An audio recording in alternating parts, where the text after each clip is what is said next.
ಹೊನ್ನಕಿರಣ news ಚಾನೆಲ್ಗೆ ಸ್ವಾಗತ. ನಾನು ಪೂರ್ಣಿಮಾ ಗಾಯಕ್ವಾಡ್. ವಿಜಯಪುರ ಡಿಸಿಸಿ ಬ್ಯಾಂಕ್ಗೆ 106 ವರ್ಷಗಳ ಇತಿಹಾಸ. ವಿಜಯಪುರ ಜಿಲ್ಲಾ ಕೇಂದ್ರ ಸಹಕಾರ ಬ್ಯಾಂಕ್ ರೈತರಿಗೆ ಆರ್ಥಿಕ ಬಲ ತುಂಬುವ ಜೊತೆಗೆ ಲಾಭಾಂಶ ಗಳಿಸುವ ಮೂಲಕ ದಾಪುಗಾಲಿ ಇರಿಸುತ್ತಿದ್ದು, ಈ ಎಲ್ಲ ಸಾಧನೆಗಳ ಜೊತೆಗೆ ರಾಷ್ಟ್ರ ಮಟ್ಟದ ಟಾಪ್ 30ರಲ್ಲಿ ವಿವಿಧ ವಿಭಾಗಗಳಲ್ಲಿ ಅಗ್ರಸ್ಥಾನ ಪಡೆದುಕೊಂಡಿದೆ ಎಂದು ವಿಜಯಪುರ ಜಿಲ್ಲಾ ಕೇಂದ್ರ ಸಹಕಾರಿ ಬ್ಯಾಂಕ್ ಅಧ್ಯಕ್ಷರಾಗಿರುವ ಸಚಿವ ಶಿವಾನಂದ ಪಾಟೀಲ್ ಪ್ರಕಟಿಸಿದರು. ಸುದ್ದಿಗೋಷ್ಠಿಯಲ್ಲಿ ಈ ಮಾಹಿತಿ ಹಂಚಿಕೊಂಡ ಅವರು, ರಾಷ್ಟ್ರದಲ್ಲಿ 351 ಕೇಂದ್ರ ಸಹಕಾರ ಬ್ಯಾಂಕುಗಳು ಕಾರ್ಯನಿರ್ವಹಿಸುತ್ತಿದ್ದು, ಆ ಪೈಕಿ ವಿಜಯಪುರ ಜಿಲ್ಲಾ ಕೇಂದ್ರ ಸಹಕಾರ ಬ್ಯಾಂಕ್ ವಿವಿಧ ವಿಭಾಗಗಳಲ್ಲಿ ಟಾಪ್ 30ರಲ್ಲಿ ಸ್ಥಾನ ಪಡೆದುಕೊಂಡಿದೆ. ಠೇವಣಿ ವಿಭಾಗದಲ್ಲಿ ರಾಷ್ಟ್ರ ಮಟ್ಟದಲ್ಲಿ 27ನೇ ಸ್ಥಾನ ಪಡೆದರೆ ರಾಜ್ಯ ಮಟ್ಟದಲ್ಲಿ 4ನೇ ಸ್ಥಾನ ಪಡೆದಿದೆ. ಸಾಲ ಹಾಗೂ ಸಾಲ ಬಾಕಿ ವಸೂಲಾತಿಯಲ್ಲಿ ರಾಷ್ಟ್ರ ಮಟ್ಟದಲ್ಲಿ 27ನೇ ಸ್ಥಾನ ಹಾಗೂ ರಾಜ್ಯ ಮಟ್ಟದಲ್ಲಿ 5ನೇ ಸ್ಥಾನ. ಒಟ್ಟು ವ್ಯವಹಾರ ವಿಭಾಗದಲ್ಲಿ ರಾಷ್ಟ್ರ ಮಟ್ಟದಲ್ಲಿ 21ನೇ ಹಾಗೂ ರಾಜ್ಯದಲ್ಲಿ 4ನೇ ಸ್ಥಾನ. ದುಡಿಯುವ ಬಂಡವಾಳ ಹೊಂದಿರುವ ವಿಭಾಗದಲ್ಲಿ ರಾಷ್ಟ್ರ ಮಟ್ಟದಲ್ಲಿ 18 ಹಾಗೂ ರಾಜ್ಯ ಮಟ್ಟದಲ್ಲಿ 4ನೇ ಸ್ಥಾನ ಪಡೆದುಕೊಂಡಿದೆ ಎಂದು ಗುರುವಾರ ಅವರು ಪತ್ರಿಕಾಗೋಷ್ಠಿಯಲ್ಲಿ ಮಾತನಾಡಿದರು. ಹೀಗೆ ಮತ್ತಷ್ಟು ಸುದ್ದಿಗಳಿಗಾಗಿ ನೋಡ್ತಾ ಇರಿ ಹೊನ್ನಕಿರಣ ನ್ಯೂಸ್. ಲೈಕ್ ಮಾಡಿ, ಶೇರ್ ಮಾಡಿ, ಸಬ್ಸ್ಕ್ರೈಬ್ ಬಂಡವಾಳದಲ್ಲಿ ನಾವು ಕಳೆದ ವರ್ಷ 540 ಕೋಟಿ ಇದ್ದರೆ ಈ ವರ್ಷ 598 ಕೋಟಿ, ಅಂದರೆ ಹೆಚ್ಚು ಕಡಿಮೆ 58 ಕೋಟಿ ಆ್ಯಡ್ ಮಾಡಿ ಸಾಧನೆಯನ್ನು ಮಾಡಿದ್ವಿ. ಠೇವಣಿ ಕೂಡ ಹೋದ ವರ್ಷ 3495 ಕೋಟಿ ಇದ್ದಿದ್ದು ಈ ವರ್ಷ 3814 ಕೋಟಿ ಆಗಿ 319 ಕೋಟಿ ಹೆಚ್ಚಿಗೆ ಠೇವಣಿಯನ್ನು ನಾವು ಸಾಧನೆ ಮಾಡಿದ್ದೀವಿ. ಸಾಲ ವಿತರಣೆಯಲ್ಲಿ ಕೂಡ ನಾವು 1864 ಕೋಟಿ ಕೃಷಿ ಸಾಲ ಕೊಟ್ಟಿದ್ದೀವಿ. ಅದರ ಜೊತೆಗೆ ಕೃಷಿಯೇತರ ಸಾಲ ಕೂಡ 1106 ಕೋಟಿ ಕೊಟ್ಟಿದ್ದೀವಿ. ಎರಡೂ ಸೇರಿದರೆ ಹೆಚ್ಚು ಕಡಿಮೆ 2970 ಕೋಟಿ ಸಾಲ ವಿತರಣೆಯನ್ನು ಮಾಡಿದ್ದೀವಿ. ನಮ್ಮ ಗುರಿಗೆ ಅನುಗುಣವಾಗಿ ಅದನ್ನು ಸಾಧನೆ ಮಾಡಿದ್ದೀವಿ. ಒಂದು ವಿಶೇಷವಾದಂಥ ಯೋಜನೆಯನ್ನು ನಾವು ಪ್ರಾರಂಭ ಮಾಡಿದ್ದೀವಿ ಈ ವರ್ಷ. ರೈತರು ಸ್ವಂತ ಭೂಮಿಯಲ್ಲಿ ಮನೆ ಕಟ್ಕೊಳ್ತಿದ್ರೆ, ಇದು ರಾಜ್ಯದೊಳಗೆ ಯಾವ ಬ್ಯಾಂಕು ಮಾಡಿಲ್ಲ. ನಾವು ಮಾಡ್ತಕ್ಕಂಥದ್ದು ಏನಪ್ಪ ಅಂತಂದರೆ, ರೈತರು ತಮ್ಮ ಕೃಷಿ ಭೂಮಿಯಲ್ಲಿ ಜೀವನ ಮಾಡ್ತಕ್ಕಂಥದ್ದು ಇತ್ತೀಚೆಗೆ ವಿಪರೀತವಾಗಿ ಎಚ್ಚೆತ್ತವಾಗಿ ಎಲ್ಲರೂ ಮಾಡ್ತಾ ಇದ್ದಾರೆ. ಅಂದರೆ ಊರನ್ನು, ಪಟ್ಟಣವನ್ನು, ಹಳ್ಳಿಯನ್ನು ಬಿಟ್ಟು ಹೋಗಿ ಅಲ್ಲೇ ತೋಟದಲ್ಲೇ ಮನೆ ಕಟ್ಕೊಂಡು ಅಥವಾ ಹೊಲದಲ್ಲೇ ಮನೆ ಕಟ್ಟಿಕೊಂಡು ಕೃಷಿಯನ್ನು ಮಾಡ್ತಕ್ಕಂಥ ಪರಂಪರೆ ಇಡೀ ರಾಜ್ಯದಲ್ಲಿ ಬೆಳೀತಾ ಇದೆ. ಅದರಲ್ಲಿ ವಿಶೇಷವಾಗಿ ಬಿಜಾಪುರದಲ್ಲಿ ಕೆಲವು ಊರಲ್ಲಿ ಜನನೇ ಇರುವುದಿಲ್ಲ, ಈಗೆಲ್ಲ ತೋಟದಲ್ಲೇ ಮನೆ ಕಟ್ಕೊಳ್ತಾ ಇದ್ದಾರೆ. ಅವ್ರಿಗೆ ಸಹಾಯ ಆಗಬೇಕು ಅಂಥೇಳಿ ನಾವು ಏನು ಮಾಡಿದ್ದೀವಪ್ಪ ಅಂತಂದರೆ, ಎಣ್ಣೆ ಇರದೇ ಇದ್ದರೂ ಕೂಡ ಎಣ್ಣೆಗಿನೇ ಕೃಷಿ ಭೂಮಿಯಲ್ಲಿ ಮನೆ ಫಾರ್ಮ್ ಹೌಸ್ ಕಟ್ಕೊಳ್ಳಿಕ್ಕೆ ಎಣ್ಣೆ ಅವಶ್ಯಕತೆ ಇಲ್ಲ, ಪೊಲ್ಯೂಷನ್ ಕಂಟ್ರೋಲ್ ಬೋರ್ಡ್ದು ಸಮಸ್ಯೆ ಇಲ್ಲ, ಅಥವಾ ಬೇರೆ ಬೇರೆ ಮಾನದಂಡಗಳ ಅವರಿಗೆ ಅನುಗುಣ ಆಗೋದಿಲ್ಲ. ಈ ಹಿನ್ನೆಲೆಯಲ್ಲಿ ಇದನ್ನು ಹೆಚ್ಚಿಗೆ ಮಾಡಬೇಕು, ಅವರಿಗೆ ಪ್ರೋತ್ಸಾಹ ಕೊಡಬೇಕು. ಅವ್ರ ವಾಸಸ್ಥಾನ ಅಲ್ಲೇ ಇದ್ದರೆ ಅವ್ರಿಗೆ ಅನುಕೂಲ ಆಗ್ತದೆ ಅಂಥೇಳಿ ಬರೀ ಕೇವಲ 10% ರೇಟ್ ಆಫ್ ಇಂಟ್ರೆಸ್ಟ್ನಲ್ಲಿ ನಾವು ಮನೆ ಸಾಲ ಕೊಡ್ತಾ ಇದ್ದೀವಿ ಅವರಿಗೆ. ರೈತರ ಭೂಮಿಯಲ್ಲಿ ತೋಟದ ಮನೆ ಕಟ್ಕೊಳ್ಳಿಕ್ಕೆ ಅದರ ಮಿತಿ ಮೊದಲು 15 ಇಟ್ಟಿದ್ದೀವಿ, ಈಗ ಅದನ್ನು 5 ಹೆಚ್ಚಿಗೆ ಮಾಡಿ 20 ಲಕ್ಷ ರೂಪಾಯಿದವರೆಗೆ ಅವರಿಗೆ ಕೊಡ್ತಾ ಇದ್ದೀವಿ. ಇದರಿಂದ ಎಲ್ಲ ಹಳ್ಳಿಗಳಲ್ಲಿ ಜನ ಪಟ್ಟಣದಲ್ಲಿ ಇರುವುದಾಗಲಿ ಶಹರದಲ್ಲಿ ಇರುವುದಾಗಲಿ ಬಿಟ್ಟು ಹಳ್ಳಿಗಳಲ್ಲಿ ಉಳಿಬೇಕು ಅಂತಕ್ಕಂಥ ಒಂದು ಇಚ್ಛಾಶಕ್ತಿಯನ್ನು ವಿಶೇಷವಾಗಿ ಬಿಜಾಪುರ ಜಿಲ್ಲೆಯಿಂದ ಈ ಅಭಿಯಾನವನ್ನು ಪ್ರಾರಂಭ ಮಾಡೋಣ ಅಂಥೇಳಿ ನಾವು ಮಾಡಿದ್ದೀವಿ. ಈಗಾಗಲೇ ಎಷ್ಟು ಜನರಿಗೆ ಕೊಟ್ವಿ? ಈಗ 51 ಜನರಿಗೆ ನಾವು ಕೊಟ್ಬಿಟ್ಟಿದ್ದೀವಿ. ಈಗ ಹೊಸ ಲಾಂಚ್ ಆಗಿರೋದ್ರಿಂದ ಇನ್ಮೇಲೆ ವಿಶೇಷವಾದಂಥ ಆದ್ಯತೆಯನ್ನು ಈ ವಲಯಕ್ಕೆ ಕೊಡೋದ್ರಿಂದ ಈಗ ನೀರಾವರಿ ಬೇರೆ ಬರ್ತಾ ಇದೆ, ಕೆರೆಗಳನ್ನು ತುಂಬತಕ್ಕಂಥ ಯೋಜನೆ ಬರ್ತಾ ಇದ್ದಾವೆ.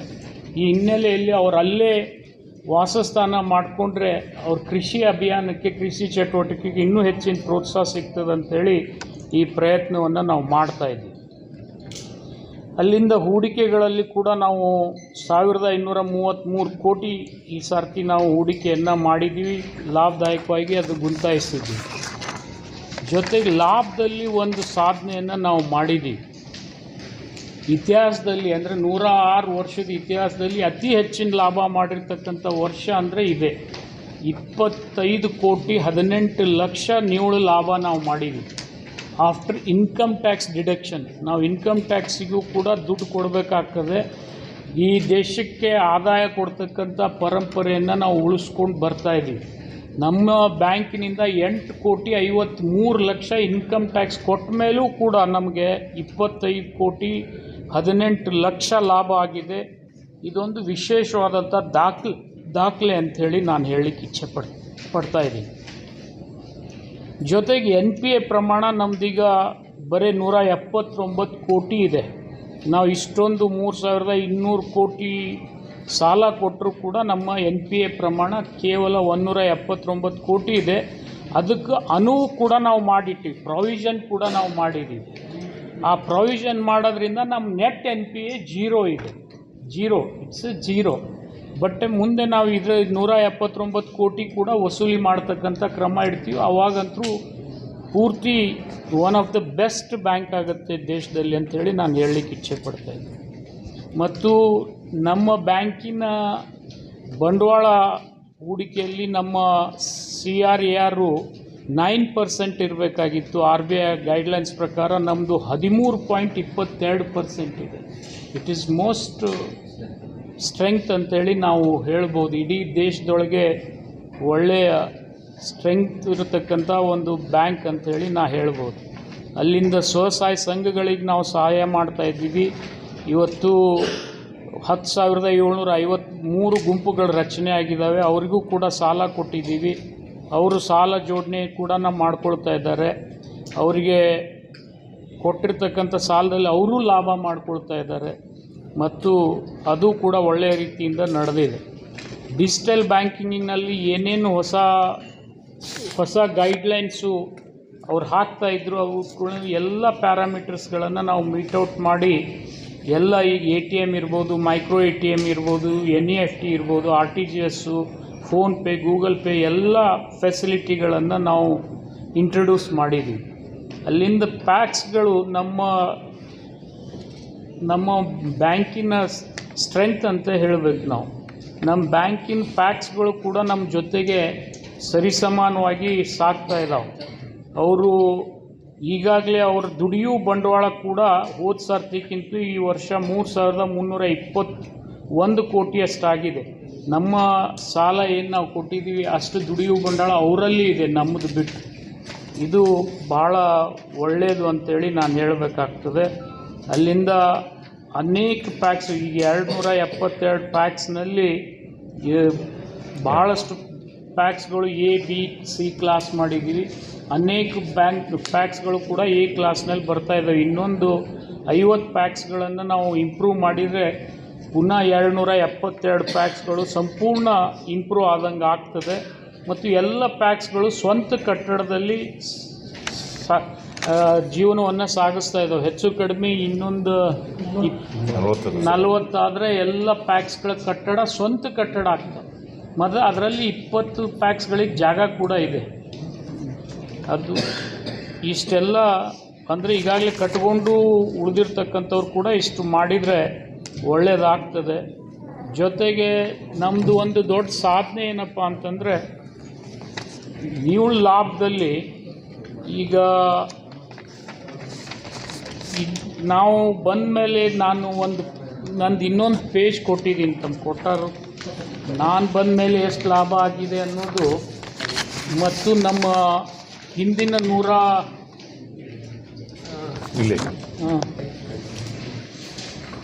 97ರಿಂದ ನಾನು ಬಂದಿದ್ದೀನಿ. 97ಕ್ಕಿಂತಲೂ ಪೂರ್ವದಲ್ಲಿ ನಮ್ಮದು ಲಾಭ 33 ಕೋಟಿ ಇತ್ತು. ನಂದು ಬ್ಯಾಂಕು 2003ರಲ್ಲಿ ವಿಭಜನೆ ಆಗ್ತದೆ. ವಿಭಜನೆ ಆಗಿ ಇಲ್ಲಿವರೆಗೆ 242 ಕೋಟಿ ಲಾಭ ನಾವು ಮಾಡಿದ್ದೀವಿ. ಹಿಂದಿನ 100 ವರ್ಷದಕ್ಕಿಂತಲೂ ಈ ನನ್ನ ಅಧಿಕಾರದ ಅವಧಿಯಲ್ಲಿ ಅದನ್ನು ಡಬಲ್ ಟ್ರಿಬಲ್ ನೀವು ಎಷ್ಟು ಹಿಡ್ಕೋತೀರಿ ಹಿಡ್ಕೋಬೋದು. 33 ಕೋಟಿ ಇದ್ದಿದ್ದು 242 ಕೋಟಿಗೆ ಬಂದಿದೆ ಲಾಭ. ಇದು ನಾನು ಹೇಳಬೇಕಾಗ್ತದೆ. ಅಲ್ಲಿಂದ ದುಡಿಯೋ ಬಂಡವಾಳ ಕೂಡ ಕೇವಲ 63,000ರಿಂದ ನಮ್ಮ ಬ್ಯಾಂಕ್ ಪ್ರಾರಂಭ ಆಗ್ತದೆ, ಬಾಗಲಕೋಟೆ ಬಿಜಾಪುರ ಸೇರಿ. ಇವತ್ತು ನಮ್ಮದು ಬಾಗಲಕೋಟೆ ಬಿಜಾಪುರ ಸೇರಿದರೆ ನಾವು 7,000 ಕೋಟಿ ವ್ಯವಹಾರ ಮಾಡಿದ್ದೀವಿ. ನಾವು ನಮಗಿಂತಲೇ ಹೆಚ್ಚು ಬಾಗಲಕೋಟೆಯಲ್ಲಿದೆ, ಹೆಚ್ಚು ಕಡಿಮೆ 14,000 ಕೋಟಿ ವ್ಯವಹಾರ ಇವತ್ತು ನಾವು ಮಾಡ್ತಾಯಿದ್ದೀವಿ ಬಾಗಲಕೋಟೆ ಬಿಜಾಪುರ ಸೇರಿಸಿದರೆ. ಇಷ್ಟೊಂದು ಸಾಧನೆ. ಅಲ್ಲಿಂದ ಗ್ರಾಸ್ ಪ್ರಾಫಿಟ್ನಲ್ಲಿ ಇಡೀ ರಾಜ್ಯಕ್ಕೆ ನಾವು 3ನೇ ನಂಬರ್ ಇದ್ದೀವಿ ಗ್ರಾಸ್ ಪ್ರಾಫಿಟ್ನಲ್ಲಿ. ಇದು ಕೂಡ ನಮ್ಮದೊಂದು ಅಚೀವ್ಮೆಂಟ್ ಅಂತೇಳಿ ನಾನು ಹೇಳಬೇಕಾಗ್ತದೆ. ಅಲ್ಲಿಂದ ಕೃಷಿ ಸಾಲ ನಾವು ಮತ್ತು ಬಾಗಲಕೋಟದವರು ಕೂಡ ಕೊಡ್ತೀವಿ. ಆದರೆ ಇವತ್ತು ಒಂದು ಸಾಧನೆ ಏನಪ್ಪ ಅಂದರೆ ಬಾಗಲಕೋಟದವರು ಪರ್ ಬಾರೋರ್ ಎಷ್ಟಾಗಿದೆಪ್ಪ ಬಳಿಕ 54,000 ಆಗ್ತದೆ. ನಮ್ಮದು 75,000 ರೂಪಾಯಿ ಆಗ್ತದೆ ಪರ್ ಬಾರೋರ್. ನಾವು ಅವ್ರಿಗಿಂತಲೂ ಸ್ವಲ್ಪ ಹೆಚ್ಚಿಗೆ ಸಾಧನೆ ಮಾಡಿದ್ದೀವಿ. ಬಾಗಲಕೋಟದ್ದು 55% ಅಸೆಟ್ ಅವ್ರಿಗೆ ಹೋಗಿ 45% ನಮಗಿದ್ರೂ ಕೂಡ ಈ ವರ್ಷ ನಾವು ಬಾಗಲಕೋಟೆನಕ್ಕಿಂತಲೂ ಹೆಚ್ಚಿನ ಸಾಧನೆಯನ್ನು ಮಾಡಿದ್ದೀವಿ. ಇದು ಒಂದು ಹೆಮ್ಮೆಯ ಸಂಖ್ಯೆ. ಯಾಕಂದರೆ ನಮಗಿಂತಲೂ ಹೆಚ್ಚು ಅವ್ರಿಗೆ ಪಾಲು ಹೋದರೂ ಕೂಡ ಅವ್ರಿಗಿಂತಲೂ ಹೆಚ್ಚಿನ ಸಾಲ ರೈತರಿಗೆ ನಾವು ಕೊಡ್ತಕ್ಕಂಥ ಪ್ರಕ್ರಿಯೆಯನ್ನು ಜಾರಿಯಲ್ಲಿಟ್ಟಿದ್ದೀವಿ. ಇನ್ನೂ ಹೆಚ್ಚಿಗೆ ಮಾಡಬೇಕಂಥೇಳಿ ನಮ್ಮ ಆಸೆ ಇದೆ. ಅದನ್ನು ಕೂಡ ನಾವು ಮಾಡ್ತಕ್ಕಂಥ ಪ್ರಯತ್ನ ಮಾಡ್ತೀವಿ. ಇಷ್ಟು ನಮ್ಮ ಬ್ಯಾಂಕಿನ ಸಾಧನೆ. ಆಡಿಟ್ ಕ್ಲಾಸಿಫಿಕೇಷನ್ ಇನ್ನು ಯಾವಾಗಲೂ ನಾವು ಈ ವರ್ಗದಲ್ಲಿ ಇರ್ತೀವಿ, ಅದನ್ನೇನು ಹೇಳೋದು ಬೇಕಾಗಿಲ್ಲ. ಅಲ್ಲಿ ರಾಷ್ಟ್ರ ಮಟ್ಟದಲ್ಲಿ ನಮ್ಮ ಬ್ಯಾಂಕು ಕೂಡ ಇವತ್ತು ಒಂದು ಹಂತಕ್ಕೆ ಹೋಗ್ತಾ ಇದೆ. ಈಗ ರಾಷ್ಟ್ರದಲ್ಲಿ 351 ಬ್ಯಾಂಕ್ ಇದ್ದಾವೆ. ಠೇವಣಿಗಳಲ್ಲಿ ನಾವು 27ನೇ ಸ್ಥಾನದಲ್ಲಿದ್ದೀವಿ ದೇಶದಲ್ಲಿ. ನಾನು ಹೇಳ್ತಾ ಇರೋದು ಇದು it is not comparing with the state. National ಲೆವೆಲಲ್ಲಿ ಕೂಡ ಇವತ್ತು ನಮ್ಮ ಬ್ಯಾಂಕು ಠೇವಣಿಗಳಲ್ಲಿ ಮಾಡ್ತಾಯಿದ್ದೀವಿ. ಸಾಲ ಕೊಡ್ತಕ್ಕಂಥ ಬಾಕಿಯಲ್ಲಿ ಕೂಡ ನಾವು ಕಡಿಮೆ ಸ್ಥಾನಕ್ಕೆ ಬಂದಿದ್ದೀವಿ. ಅಂದರೆ 351 ಬ್ಯಾಂಕ್ನಲ್ಲಿ ನಾವು 27ನೇ ಸ್ಥಾನದಲ್ಲಿದ್ದೀವಿ. ಅಂದರೆ ಬಾರೋಯಿಂಗ್ಸ್ ನಮ್ಮದು ಕಡಿಮೆಯಾಗಿ ಅವು ಆಗದೆ ಸ್ವಾವಲಂಬಿಗಳಾಗಿ ಬದುಕ್ತಾ ಇದ್ದೀವಿ. ವ್ಯವಹಾರದಲ್ಲಿ ಇಡೀ ದೇಶದಲ್ಲಿ ನಾವು 21ನೇ ಸ್ಥಾನದಲ್ಲಿದ್ದೀವಿ. ದುಡಿಯುವ ಬಂಡವಾಳ ಹೊಂದಿರತಕ್ಕಂಥ 351 ಬ್ಯಾಂಕ್ಗಳಲ್ಲಿ ನಾವು 28ನೇ ಸ್ಥಾನದಲ್ಲಿದ್ದೀವಿ. ಲಾಭನಲ್ಲಿ ಕೂಡ ಮುಂಚೂಣಿಯಲ್ಲಿ ಹೋಗ್ತಾ ಇದ್ದೀವಿ. ಇದನ್ನು ನಿಮಗೆ ಹೇಳಬೇಕಾಗಿತ್ತು. ಇದು in spite of all these issues. But ಒಂದು ನಮ್ಮ ಬ್ಯಾಂಕಿಂದು ಒಂದು ಕನಸಿತ್ತು. ಏನಪ್ಪ ಅಂದರೆ ಸಹಕಾರಿ ತರಬೇತಿ ಕೇಂದ್ರ ಉತ್ತರ ಕರ್ನಾಟಕದಲ್ಲಿ ಆಗಲಿ ಇಡೀ ಕರ್ನಾಟಕದಲ್ಲಿ ನಮ್ಮ ಬ್ಯಾಂಕ್ನ ಇಲ್ಲಿ ಮಾಡಬೇಕಂದ್ರೆ ಅಂದರೆ ಎಲ್ಲ ಸಹಕಾರಿ ಸಂಘಗಳಿಗೆ ತರಬೇತಿ ಕೊಡ್ತಕ್ಕಂಥ ಒಂದು ಕೇಂದ್ರ ನಮ್ಮ ಬಿಜಾಪುರದಲ್ಲಿ ನಾವು ಮಾಡಬೇಕಂತ ಹೇಳಿ ಆಸೆ ಇಟ್ಕೊಂಡಿದ್ವಿ. ಆ ಹಿನ್ನೆಲೆಯಲ್ಲಿ 1-2 ನಿಮಿಷ ನಾನು ಒಂದು ವಿಡಿಯೋ ಪ್ಲೇ ಮಾಡ್ತೀನಿ. ನಾವು ಯಾವ ರೀತಿ ಕಟ್ಟಡವನ್ನು ಕಟ್ತಾ ಇದ್ದೀವಿ ಅನ್ನೋದಕ್ಕೆ ಒಂದು ವಿಡಿಯೋ ಪ್ಲೇ ಮಾಡ್ತಾ ಇದ್ದೀನಿ. ಅದನ್ನು ಸ್ವಲ್ಪ ನೋಡಿಬಿಟ್ರೆ ಅನುಕೂಲ ಆಗ್ತದೆ. ತೋರ್ಸಪ್ಪ, ಲೈಟ್ ಆಫ್ ಮಾಡಿ. ಲೈಟ್ ಆಫ್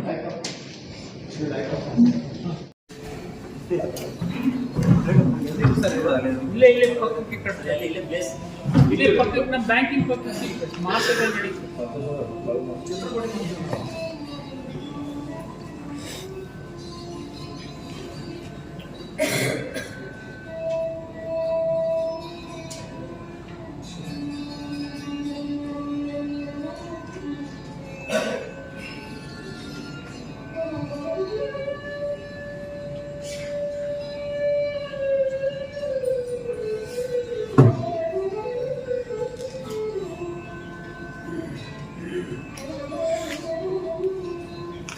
ಇದೊಂದು ಆಡಿಟೋರಿಯಮ್ಮು, 2,000 ಜನರ ಕೆಪಾಸಿಟಿ ಇದೆ.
ನಲ್ಲಿ ಇದೀವಂದ್ರೂ ತಪ್ಪಾಗ್ಲಿಕ್ಕಿಲ್ಲ. ಬಟ್ ಅವ್ರು ಕೊಡೋದು ಬಿಟ್ಟರು ಕೂಡ ನಾವು ಕೊಟ್ಟಿರ್ತಕ್ಕಂಥ ಸಾಲ ರೈತರಿಗೆ ಕಡಿಮೆ ಮಾಡಿಲ್ಲ. That is A achievement. ಅದು ಯಾಕಂತಂದ್ರೆ ಅವ್ರು ಇಷ್ಟು ಕಡಿಮೆ ಕೊಟ್ಟರು ಅಂತ ಹೇಳಿ ನಾವು ಕೊಟ್ಟವ್ರಿಗೆ ಕಡಿಮೆ ಸಾಲ ಕೊಟ್ಟಿದ್ರೆ ಇಷ್ಟೊತ್ತಿಗೆ ರೈತರು ಬಹಳ ಆಕಾರದಿಂದ ಪ್ರತಿಭಟನೆ ಮಾಡ್ತೀವಿ. ಆದರೆ ಕೆಲವು ಬ್ಯಾಂಕ್ಗಳು ಮಾತ್ರ ಈ ಶಕ್ತಿಯನ್ನು ಉಳಿಸ್ಕೊಂಡಿದ್ದಾವೆ. ಉದಾಹರಣೆಗೆ ಒಂದು 5-6 ಬ್ಯಾಂಕ್, 21 ರಾಜ್ಯದ ಬ್ಯಾಂಕ್ನೆಲ್ಲ 5-6 ಬ್ಯಾಂಕ್ ಬಿಟ್ಟರೆ ಯಾರೂ ಇಲ್ಲ. ಇದರಲ್ಲಿ ಇಡೀ ರಾಜ್ಯದಲ್ಲಿ ರೈತರಿಗೆ ಕೃಷಿ ಸಾಲ ಕೊಡೋದ್ರಲ್ಲಿ ನಾವು 3ನೇ ಸ್ಥಾನದಲ್ಲಿದ್ದೀವಿ. ಇಡೀ ಏನು 21 ಬ್ಯಾಂಕ್ನಲ್ಲಿ ನಾವು 3ನೇ ಸ್ಥಾನದಲ್ಲಿ ಫಿಗರ್ಸ್ ಪ್ರಕಾರ. ಬಟ್ ನಾವು ಅತಿ ಹೆಚ್ಚಿನ ರೈತರಿಗೆ ಸಾಲ ಕೊಟ್ಟಿವಿ. ಅವ್ರು ಕಡಿಮೆ ಕೊಟ್ಟವ್ರು ಮುಂದಿದ್ದಾರೆ, ಕಡಿಮೆ ರೈತರಿಗೆ ಕೊಡ್ತಾರೆ ಮುಂದಿದ್ದಾರೆ. ನಾವು 2,40,000 ಮೇಲೆ ರೈತರಿಗೆ ಸಾಲ ಕೊಟ್ಟಿಲ್ಲ. 2,49,000 ರೈತರಿಗೆ ಸಾಲ ಕೊಟ್ಟಿದ್ದೀವಿ. ಒಂದು ಕಾಲದಲ್ಲಿ ನಾನು ಬಂದಾಗ ಬಹಳ ಕಡಿಮೆ ಜನರಿಗೆ, ಬಹಳ ಅಂದ್ರೆ 60,000 61,000 ಜನರಿಗೆ ಕೊಟ್ಟಿದ್ವಿ. ಈಗ ನಂದು ಒಂದೇ ಬ್ಯಾಂಕ್ 2,49,000 ರೈತರಿಗೆ ಕೊಟ್ಟಿವಿ. ಬಾಗಲಕೋಟದವರು ಕೂಡ 3 ಲಕ್ಷ ರೈತರಿಗೆ ಕೊಟ್ಟಿದ್ದಾರೆ. ಯಾಕಂದ್ರೆ ಅಲ್ಲಿ ನೀರಾವರಿ ಜಾಸ್ತಿ ಇದೆ, ಎಲ್ಲ ಅರ್ಬನ್ ಬ್ಯಾಂಕ್ಸ್ ಆ ಕಡೆ ಇತ್ತು. ನಾವು ವಿಭಜನೆ ಆಗೋಕ್ಕಿಂತ ಪೂರ್ವದಲ್ಲಿ ನಮ್ಮ ಪೊಟೆನ್ಷಿಯಲ್ ಏರಿಯಾನೇ ಬಾಗಲಕೋಟೆ ಇತ್ತು. ಅದೇ ನಮ್ಮ ಕೈ ಬಿಟ್ಟು ಹೋಯ್ತು. ಅದಕ್ಕೆ ಆ ಹಿನ್ನೆಲೆಯಲ್ಲೇ ನಮ್ಮ ಆಸ್ತಿನಲ್ಲಿ ನಮಗೆ 45% ಸಿಕ್ತು, ಅವ್ರಿಗೆ 55%. ಆದರೂ ಕೂಡ ನಾವು ಇವತ್ತು ಆನ್ ಪಾರ್ ವಿತ್ ಬಾಗಲಕೋಟೆ ಅದೀವಿ ಎಲ್ಲ ಪ್ಯಾರಾಮೀಟರ್ಸ್ನಲ್ಲಿ. ಲಾಭ ಅವ್ರಿಗಿಂತಲೂ ಜಾಸ್ತಿ ಮಾಡ್ತೀವಿ, ಅದು ಮಾತ್ರ ಇದೆ. ಬೆಳೆ ವಿಮೆ ಈ ಸರ್ತಿ ನಾನು ಅದ್ರ ಬಗ್ಗೆ ಬಡ ರೈತರಿಗೆ ಶೂನ್ಯ ಬಡ್ಡಿ ದರದಲ್ಲಿ ಸಾಲ ಕೊಡುವಂತ ಯೋಜನೆ ಶೂನ್ಯ ಬಡ್ಡಿ ದರದಲ್ಲಿ ಈಗ 2,49,000 ರೈತರಿಗೆ ಕೊಡ್ತಾ ಇರೋದು ಶೂನ್ಯ ಬಡ್ಡಿ ದರದಲ್ಲಿ. ಲಿಮಿಟ್ ಹೇಳಿದ್ರಲ್ಲ, ಕನಿಷ್ಠ ಒಬ್ಬ ರೈತರಿಗೆ ಇವತ್ತು ನಾವು 75,000 ಕೊಡ್ತಾ ಇದ್ದೀವಿ. ಬಾಗಲಕೋಟೆಯವರು 54,000 ಕೊಡ್ತಾ ಇದ್ದಾರೆ. ಇದು ರಾಜ್ಯದಲ್ಲಿ ನಾವು ಹೆಚ್ಚು ಕೊಟ್ಟವ್ರೆ ನಾವು ಅವರು. ಆದ್ರೆ ಬೇರೆ ಬೇರೆ ಜಿಲ್ಲೆಯಲ್ಲಿ ಬಹಳ ಕಡಿಮೆ ಇದೆ. 30,000, 35, 40, 21 ಬ್ಯಾಂಕ್ ಇದಾವಲ್ಲ ರಾಜ್ಯದಲ್ಲಿ. ಅವ್ರು ಸ್ವಲ್ಪ ನಮ್ಗಿಂತಲೂ ಕಡಿಮೆ ಇದ್ದಾರೆ. ನಮ್ಗಿಂತಲೂ ಹೆಚ್ಚು ಕೊಟ್ಟವರು ಇದ್ದಾರೆ, ಕೊಡಗದವ್ರು ಇದ್ದಾರೆ, ಸೌತ್ ಕೆನರಾದವರು. 4 ಲಕ್ಷ ಅವ್ರು ಇಲ್ಲ, ನಾವು 3 ಲಕ್ಷ 5 ಲಕ್ಷ ಕೊಟ್ಟಿವಿ ನಾವು. ಆದರೆ ಸಂಖ್ಯೆ ಬಹಳ ಕಡಿಮೆ ಇದೆ. ಎಲ್ಲಿ ಕೊಡಗಿನಲ್ಲಿ ಮತ್ತು ಸೌತ್ ಕೆನರಾದಲ್ಲಿ ರೈತರ ಸಂಖ್ಯೆ ಕಡಿಮೆ ಇದೆ. ನಮ್ಗಿಂತ ಹೆಚ್ಚು ಸಂಖ್ಯೆ ಇರುವುದು ಬೆಳಗಾಂನಲ್ಲಿ. ಬಿಕಾಸ್ ಅದು ವಿಭಜನೆ ಆಗಿಲ್ಲ. ಚಿಕ್ಕೋಡಿ ಬೆಳಗಾಂ ವಿಭಜನೆ ಆದ್ರೆ ಅವ್ರು ನಮ್ಗಿಂತ ಭಾಳ ಕೆಳಗೆ ಹೋಗ್ಬಿಡ್ತಾರೆ. ನಾವು 3 ಅಂತೂ ಕೊಡ್ತಾ ಇದ್ದೀವಿ ಗುರು. 75 ನೋಡಿ, 3 ನಾವು ಕೊಡ್ಬೇಕಾದ್ರೆ 2 ಪ್ಯಾರಾಮೀಟರ್ ನೋಡ್ಬೇಕಾಗ್ತದೆ. ಅವನ್ನ ಸಾಲ ತಿರುವಳಿ ಮಾಡ್ತಕ್ಕಂಥ ಶಕ್ತಿ ನೋಡ್ಬೇಕು ಫಸ್ಟ್. ಸಾಲ ತಿರುವಳಿ ಮಾಡ್ತಿದ್ರೆ ನಾವು 3 ಲಕ್ಷನೂ ಕೊಟ್ಟಿದ್ವಿ. ಅಕಸ್ಮಾತ್ ಅವ್ರು ಒಣ ಬೇಸಾಯ ಮಾಡ್ತಿದ್ರು, ಅವ್ರು ಹೋಲ್ಡಿಂಗ್ ಕಡಿಮೆ ಇದ್ರೆ ನೀವು ಕೊಟ್ಟರು ಕೂಡ ನಾಳೆ ರಿಕವರಿ ಆಗುತ್ತೆ. ಅವನು ಅಕಸ್ಮಾತ್ ಆ ವರ್ಷ ಸಾಲ ತುಂಬದೆ ಇದ್ರೆ ಅವ್ನು 12% ಆಗಿ ತುಂಬಬೇಕಾಗ್ತದೆ. ಶೂನ್ಯ ಬಡ್ಡಿ ದರದಿಂದ ಒಮ್ಮೆ 12% ಹೋಗ್ಬಿಡ್ತಾನೆ. ಇಂಥ ರೈತರು ಸಿಕ್ಕಾಕೊಂಡು ಭಾಳ ಜನ ಉಳಿದಿದ್ದಾರೆ. ಇನ್ನ ಅದನ್ನು ಮೇಲೆ ಮೇಲೆ ಪಾಪ ರಾಜಣ್ಣನೂ ರಿಕ್ವೆಸ್ಟ್ ಮಾಡಿದ್ರು CM-ಗಿನ ಅಂಥವ್ರು ಗ್ರೀನ್ ಲಿಸ್ಟ್ ಅಂತೇಳಿ ಮಾಡಿ ಇಟ್ಕೊಂಡಿರೋದು ನಿಮ್ಗೆ ಗೊತ್ತಿದೆ. ಅಲ್ಲಿ ಮುದುಗಲ್ ಅವರು ಇದ್ದಾಗ ಮಾಡಿದ್ದು ಒಂದು ಸ್ವಲ್ಪ ಇಶ್ಯೂ ಇದೆ. ಸೊ ಅದು ಅಲ್ಲದೆ ಇನ್ನೊಂದು ಏನಪ್ಪ ಅಂದರೆ ಬಿಜಾಪುರ ಜಿಲ್ಲೆಯಲ್ಲಿ ನಾವು ಎಲ್ಲ ಸಕ್ಕರೆ ಕಾರ್ಖಾನೆಗಳಿಗೆ ಸಹಾಯ ಮಾಡಿದ್ವಿ. 24 ಸಕ್ಕರೆ ಕಾರ್ಖಾನೆಗಳಿಗೆ ಸಹಾಯ ಮಾಡಿದ್ವಿ. ಅದರಲ್ಲಿ ವಿಶೇಷವಾಗಿ ನಂದಿ ಸರ್ಕಾರಿ ಸಕ್ಕರೆ ಕಾರ್ಖಾನೆ ರಾಷ್ಟ್ರ ಮಟ್ಟದಲ್ಲಿ 2ನೇ ಸ್ಥಾನ ಬಂದಿರತಕ್ಕಂಥ ಕಾರ್ಖಾನೆ ಇತ್ತು. ಅದಕ್ಕೂ ಕೂಡ ಮೊನ್ನೆ ಸ್ವಲ್ಪ ಸಮಸ್ಯೆ ಆಯಿತು, ನಿಮಗೆಲ್ಲ ಗೊತ್ತಿದೆ. ಮಿಸ್ಅಪ್ರಾಪ್ಷನ್ ಆಗಿ ಮಾಡಿ ಆ ಕಾರ್ಖಾನೆಯನ್ನ ಮುಚ್ಚಿ ಹೋಗ್ತಕ್ಕಂಥ ಸ್ಥಿತಿಗೆ ಬಂದಿರೋದನ್ನು ಗಮನಿಸಿ ನಾವು ವಿಶೇಷ ಆದ್ಯತೆ ಕೊಟ್ಟು ಆ ಕಾರ್ಖಾನೆಯನ್ನು 2 ವರ್ಷದಿಂದ ರಿವೈವ್ ಮಾಡಿದ್ವಿ. ಅದು ಮುಚ್ಚತಕ್ಕಂಥದ್ದನ್ನು ಉಳಿಸ್ತಕ್ಕಂಥ ಪ್ರಯತ್ನ ಮಾಡಿದ್ವಿ. ಅದನ್ನ ನಮ್ಮ ಪರಿಮಿತಿ ಮೀರಿ ಕೂಡ ನಾವು ಸಹಾಯ ಮಾಡಿದೀವಿ ಅಂದರೆ ತಪ್ಪಾಗಿದೆ. ಅದು ಈ ವರ್ಷ ಪೂರ್ತಿ ರಿಕವರಿ ಆಗಿ ಒಂದು ಹಂತಕ್ಕೆ ಬರ್ಬೋದು ಅನ್ನೋ ಆಸೆ. ಇದೇ ವಿಷಯ ಮೊನ್ನೆ ಹೇಳಿದ್ರು, ಕೇಂದ್ರ ಸರ್ಕಾರದಿಂದ ಹೊರಗಡೆ ಒಂದು ಸ್ಕೀಮ್ ಅದ, ರಾಜ್ಯ ಸರ್ಕಾರ ಅದನ್ನ ಇಂಪ್ಲಿಮೆಂಟ್ ಮಾಡಕ್ ತಯಾರಿಲ್ಲ. ಶುಗರ್ ಫ್ಯಾಕ್ಟರಿಗಳಿಗೆ ಕೇಂದ್ರ ಸರ್ಕಾರದಿಂದ ಫೈನಾನ್ಷಿಯಲ್ ಏಡ್ ಕೊಡಾಕ್ತಾರೆ. ರಾಜ್ಯ ಸರ್ಕಾರ ಅವ್ರಿಗೆ ಕ್ರೆಡಿಟ್ ಹೋಗ್ತಿತ್ತು, ಅದು ಒಂದೇ ದೇಶದಿಂದ ತೊಗೊಳಕಿಲ್ಲ. ನಿಮ್ ಗಮನಕ್ಕೂ ತಂದೀವಿ, ಅವ್ರು ನೀವು CM ಗಮನಕ್ಕೆ ತಂದಿಲ್ಲ ಅಂತಾರೆ ಬಿಜೆಪಿ ಅವರು. ಈ ರಾಜ್ಯದಾಗ CM ಹೇಳಿದವನೇ ನಾನು ಬಂದು ರಾಷ್ಟ್ರದೊಳಗೆ ಇಂಥದ್ದೊಂದು ಸಾಲ ಕೇಂದ್ರ ಸರ್ಕಾರ 3,000 ಕೋಟಿ ಘೋಷಣೆ ಮಾಡಿ ಸೆಗಲಿಟ್ಟಿದೆ. ಅದನ್ನು ತೆಗೆದುಕೊಳ್ತಕ್ಕಂಥ ಅವಕಾಶ ನಮಗೂ ಇದೆ, ನೀವು ತಗೊಳ್ರಿ ಅಂತೇಳಿ ಹೇಳಿದವ್ ನಾನೇ. ಆದ್ರೆ ಅವ್ರು ಸ್ವಲ್ಪ ತಡ ಮಾಡಿದ್ರು, ತಪ್ಪಿದ್ರು. ಅಷ್ಟೊತ್ತಿಗೆ ಬೇರೆ ಬೇರೆ ರಾಜ್ಯದವ್ರು ತಗೊಂಡು ಹೋಗ್ಬಿಟ್ರು. ಮಹಾರಾಷ್ಟ್ರದ 4,500 ಕೋಟಿ ತಗೊಂಡ್ರೆ ಕರ್ನಾಟಕದಲ್ಲಿ 1 ರೂಪಾಯಿ ತಗೊಂಡಿಲ್ಲ. ಅದಕ್ಕೆ ಕೇಳಬೇಕದು ಅವ್ರಿಗೆ ಯಾಕೆ ಕೇಳಬೇಕು? ನಾನು ನಂದಂತರೂ ಕ್ಲಿಯರ್ ಮಾಡಿದ್ದೀನಿ ನಿಮಗೆ. ನೀವೇನಂದ್ರೆ ನೀವು ಕೇಳಿಲ್ಲ. ನಾನೇ ಫಸ್ಟ್ CM ಅವ್ರಿಗೆ before budget, not even after budget, before budget ನಾನು CM ಅವರಿಗೆ ಮನವರಿಕೆ ಮಾಡಿಕೊಟ್ಟೆ. ಕಡಿಮೆ ಬಡ್ಡಿ ದರದಲ್ಲಿ NCDC ಅವರು ಸಾಲ ಕೊಡ್ತಾ ಇದ್ದಾರೆ, ಇಷ್ಟು ದುಡ್ಡು ಇಟ್ಟಿದ್ದಾರೆ, ಅದನ್ನು ನಾವು ಮೊದಲೇ ಆದ್ಯತೆ ಮೇರೆಗೆ ತಗೊಂಡ್ರೆ ಖಂಡಿತ ನಮ್ಗೆ ಸಹಾಯ ಆಗ್ತದೆ ಅಂತ ಹೇಳಿದ್ದೆ. ಅವ್ರು ತಡ ಮಾಡಿದ್ರೆ ಅಷ್ಟೊತ್ತಿಗೆ ಬೇರೆಯವರೆಲ್ಲ ತಗೊಂಡು ಖಾಲಿ ಮಾಡ್ಯಾರ. ಈಗೇನೋ ಗೌರ್ಮೆಂಟ್ ಗ್ಯಾರಂಟಿ ಕೊಡ್ತೀವಿ ತಗೊಳ್ತೀವಿ ಅಂತ ಹೇಳ್ತಾ ಇದ್ದಾರೆ. ಅವ್ರು ತಗೊಳ್ಳೋದು ಬಿಡೋದು ನಿಮ್ಗೆ ಗೊತ್ತದ, ಆರ್ಥಿಕ ಮಂತ್ರಿಗಳ ಅಧಿಕಾರ. ಎಲ್ಲ ನಮ್ಮ ರಾಜ್ಯದೊಳಗಿರುವಂತ 8 ಶುಗರ್ ಫ್ಯಾಕ್ಟ್ರಿ ಈಗ ನಿಮ್ಮ ಮನೆ ಕಟ್ಟಲಿಕ್ಕೆ ತೀರ್ಸ್ಲಿಕ್ಕೆ ಅವಧಿ ಎಷ್ಟಿರುತ್ತೆ ಸರ್? ಅವಧಿ 10 ವರ್ಷ ಕೊಟ್ಟಿದ್ದೀವಿ. 10 ವರ್ಷ ರೆಗಡ. ಶೂರಿಟಿ 8 ಎಕರೆ ಇದೆ. ಅವ್ರ ಜಮೀನು ಇದೆಯಲ್ಲ 8 ಎಕರೆ ನೀರಾವರಿ ಜಮೀನಿದ್ದು ಕಟ್ಕೊಂಡ್ರೆ ಅವ್ರು ಅಲ್ಲಿದ್ದು ವಾಸ ಮಾಡಿ ಅದನ್ನ ಮುಂದುವರ್ಸ್ಕೊಳ್ಳೋದಕ್ಕೆ ಅನುಕೂಲ ಆಗ್ತದೆ. ಮತ್ತು ಅದಕ್ಕೆ ಯಾವುದೂ ಪ್ಯಾರಾಮೀಟರ್ ಸಮಸ್ಯೆ ಬರೋದಿಲ್ಲ. DCC ಬ್ಯಾಂಕ್ ಯಾವ ಸ್ಟೇಟಸ್ ಯಾರು ಕೊಟ್ಟಿದ್ದಾರೆ, ನಾವೇ ಮಾಡ್ತೀವಿ. ಸ್ಕೀಮ್ ಹೆಸರೇನು? ಫಾರ್ಮ್ ಹೌಸ್ ಅಂತ ಇಟ್ಟಿವಿ ನಾವು, ಇನ್ನು ಅದಕ್ಕೆ ಹೆಸರು ಇಟ್ಟಿಲ್ಲ. ಟೋಟಲ್ ಅನಿನ್ಯ ಅಂತ, ಯಾಕಂದ್ರೆ ಇಡೀ ರಾಜ್ಯದೊಳಗೆ ಫಸ್ಟ್ ಟೈಮ್ ನಾವು ಟ್ರೈ ಮಾಡ್ತಾ ಇದ್ದೀವಿ ರೈತರಿಗೆ ಒಂದು ಹೊಸದು ಇರಲಿ.